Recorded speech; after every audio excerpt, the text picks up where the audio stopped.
प्रश्न अच्छी मुझे अजा को पचारि अजा कौन रे मोर एक प्रश्न अच्छी पचार बापा सब ठाकुर पूजा करला बेले मो मथारे चंदन काई लगे दियंती लगे देवार कारण होउची बापा ठाकुर पूजा समय चंदन प्रकृत गुण कौन चंदन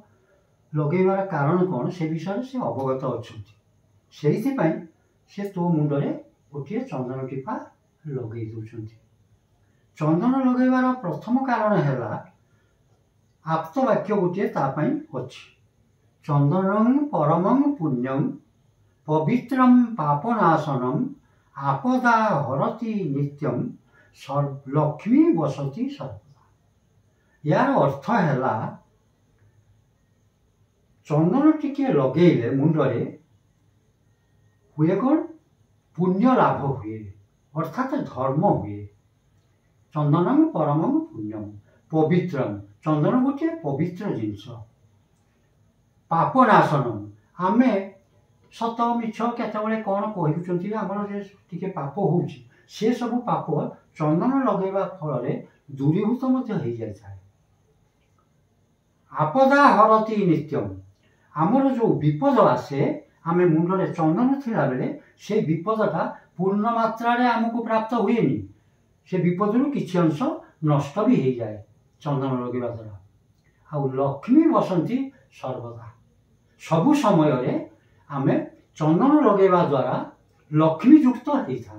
लक्ष्मी आम उपर सब बेले प्रसन्न रुहती तेणु आमे चंदन लगाती यह चंदन लगेबार अर्थ एवं चंदन लगेबार कारण किंतु ये कहीं लगे जो प्रश्न टे कलु तार कारण होईटा हूँ आम शरीर चिंता केन्द्र आमे जेते विषय चिंता करती अनेक समय आमर ये चिंता केन्द्रटा उत्तप्त हो जाए गरम हो जाए आम चिंताटा विक्षिप्त हो जाए ताकू शांत रखापी से स्थान में चंदन टे लगे चंदनटा ठंडा सी कौन करे चिंता केन्द्रटा को शीतल रखे फल आम भल भल कथा चिंता कर सुजोग लाभ करती तेणु चंदन बहुत गुड़िए गुण ये कृष्ण को यशोदा सबु बेले चंदन पिंधे दूसरे यशोदा सबु बेले कृष्ण को मुंडरे चंदन टीपा लगे दूसरे तेणु कृष्ण केते बुद्धिमान होते से बापा से सब कथा जानी बोली तो मुंडरे ठाकुर पूजा सरला टिके चंदन लगे दौरान जी भविष्य